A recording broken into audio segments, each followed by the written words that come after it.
Assalamu alaikum students. We all know that we are discussing the punctuation marks and have discussed the terminal punctuation marks and started to discuss the post punctuation mark. In post punctuation mark, we had discussed certain rules of post punctuation, that is comma. So first we should recapitulate these rules and then we will continue some other rules where comma is used.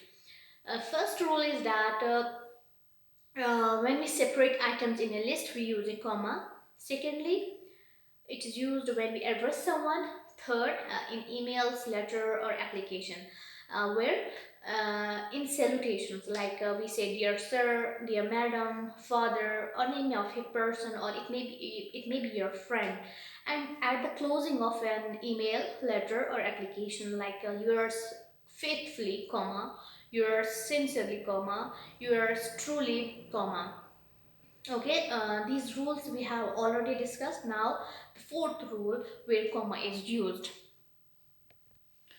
Fourth rule is that a comma is used with a compound sentence and a complex sentence. First, you should know what a compound sentence is.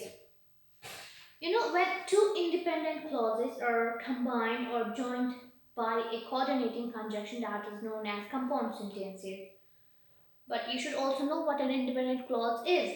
An independent clause means a clause that can form a complete sentence standing alone, having a subject and a predicate. For example, Rabia woke up early and prepared lunch for guests. There are two independent clauses in this sentence. If you see, Rabia woke up early and she prepared lunch for guests.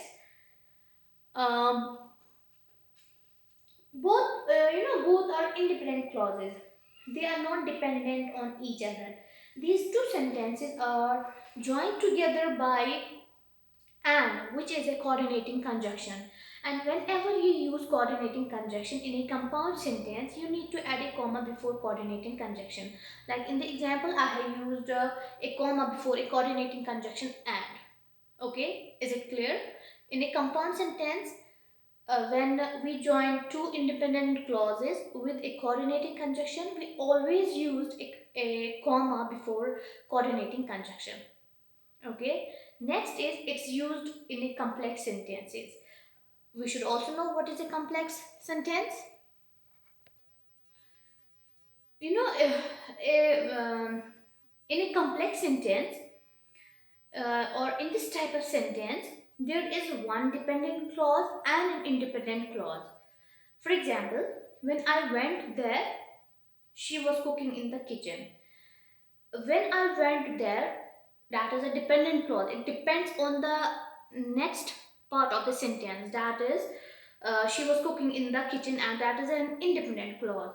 So, when we join the dependent clause with the independent clause, we add a comma. Okay, but if independent clause comes first, like she was cooking in the kitchen when I went there, so in this case we don't add a comma. Again, I repeat that in complex sentence, when a dependent clause comes first and independent clause after that, then we have to add a comma after dependent clause. But if an independent clause comes first, then we don't have to use a comma after that. Okay, clear? And the fifth rule is that it's used to separate three or more words of the same parts of a speech. Parts of a speech like noun, adjective, verbs, adverbs, etc. Okay. Like it may be a noun like I saw Shahida, Tahira, and Rabia. We use a comma. It may be adjectives like Firdaus is handsome, attractive, rich, and polite. It may be verbs or adverbs. These are few rules where we use comma. And you know that comma is the most misused punctuation mark. And we had discussed certain rules of comma where we should use a comma. and I hope that you have fully understood that where we should use a comma. Thank you.